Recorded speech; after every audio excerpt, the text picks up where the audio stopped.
Hello every one, ഇതെന്താണ് സംഭവം എന്ന് പിടികിട്ടിയോ? ഇത് മലബാർ സ്പിനാച്ച് അല്ലെങ്കിൽ വള്ളിച്ചീര എന്ന് പറയുന്ന വെജിറ്റബിൾ ആണ്. ഇതും വേറെ കുറച്ച് ഗ്രീൻസും കൂടിയൊക്കെ മിക്സ് ചെയ്ത് ഒരു ഇലത്തോരൻ്റെ റെസിപ്പിയാണ് നമ്മളിന്ന് കാണിക്കുന്നത്. ഈ മലബാർ സ്പിനാച്ചിനകത്ത് നിറയെ വൈറ്റമിൻ ബിയും സിയും ഒക്കെയാണ്. വളരെ ഹെൽത്തി വെജിറ്റബിൾ ആണ്.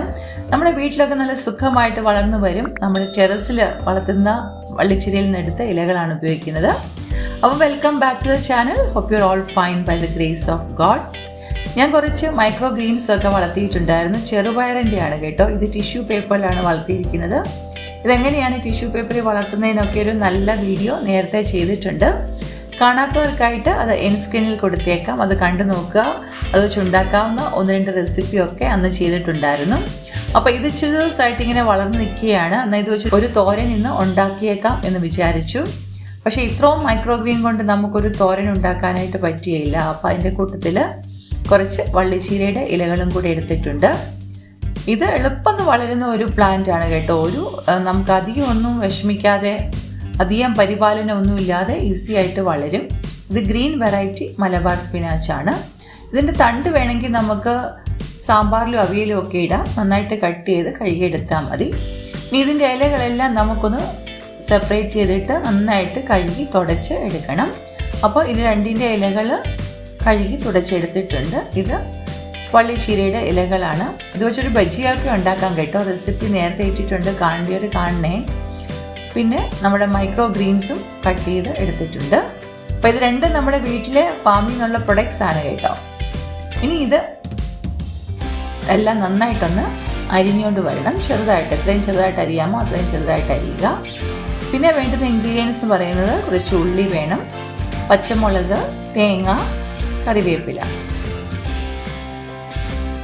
കടായി ചൂടാകുമ്പോൾ അതിലേക്ക് നമുക്ക് ഒരു 2 ടേബിൾ സ്പൂൺ എണ്ണ ഒഴിച്ചു കൊടുക്കാം. പിന്നെ 1/2 ടീസ്പൂൺ കടുക് പൊട്ടിക്കഴിയുമ്പോൾ 1/2 ടീസ്പൂൺ ജീരകം. ഇനി നമ്മൾ ഒരു ഇൻഗ്രീഡിയൻ്റ് ആഡ് ചെയ്യാൻ പോവാം കേട്ടോ. ഇതിൻ്റെ വല്യമ്മച്ചിയൊക്കെ ആഡ് ചെയ്ത് കണ്ടിട്ടുള്ളതാണ്. കുറച്ച് അരിയാണ്, 2 ടീസ്പൂൺ അരി ഇടുന്നുണ്ട്. നമ്മുടെ ഇലത്തോരനൊക്കെ തീരെ ക്വാണ്ടിറ്റി കുറവാണല്ലോ, അപ്പോൾ ഇച്ചിരി ക്വാണ്ടിറ്റി ഉണ്ടായിരിക്കും, ഒരു പ്രത്യേക ടേസ്റ്റുമാണ്.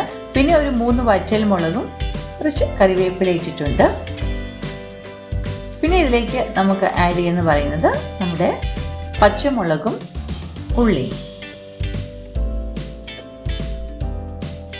അതൊന്ന് ചെറുതായിട്ട് വഴന്ന് കഴിയുമ്പോൾ നമുക്ക് കുറച്ച് മഞ്ഞൾപ്പൊടിയും ഉപ്പും ചേർത്ത് കൊടുക്കാം. ഇനി ഇതിലേക്ക് നമ്മൾ അരിഞ്ഞു വെച്ചിരിക്കുന്ന ഇല എല്ലാം ഇട്ട് കൊടുക്കാം.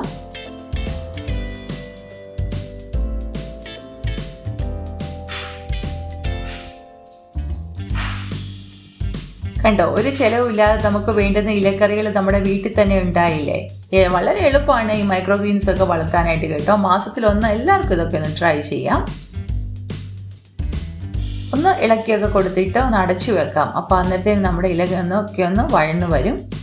അതിൻ്റെ കൂട്ടത്തിൽ നമ്മൾ തിരകി വെച്ചിരുന്ന തേങ്ങയും കൂടെ ചേർക്കുക. തേങ്ങയെ ഉടനെ മിക്സ് ചെയ്യേണ്ട, അതിൻ്റെ മേളിലിരുന്ന് കുറച്ച് നേരം ഒന്ന് ആവി കയറിക്കോട്ടെ, അതിൻ്റെ പച്ചമണമൊക്കെ മാറട്ടെ. ഇനി നമുക്ക് ഇതെല്ലാം കൂടി ഒന്ന് മിക്സ് ചെയ്ത് കൊടുക്കാം. ഇത് ഞാൻ തേങ്ങ ഡയറക്റ്റ് ചെറിയ പോലെ തന്നെ അങ്ങ് ഇട്ടിരിക്കുകയാണ്. നിങ്ങൾക്ക് വേണമെങ്കിൽ ചതച്ച് ചേർക്കാം. ചതയ്ക്കുന്നുണ്ടെങ്കിൽ പച്ചമുളകും ജീരകവും ഇതിൻ്റെ കൂടെ ചതച്ച് ചേർത്താൽ മതി. അപ്പോൾ കുറച്ചും കൂടെ ടേസ്റ്റി ആയിരിക്കും. എല്ലാം നന്നായിട്ടൊന്ന് മിക്സ് ചെയ്ത് കൊടുത്തിട്ട് കുറച്ച് നേരം കൂടെ ഒന്ന് അടച്ചു വെച്ച് വേവിക്കാം.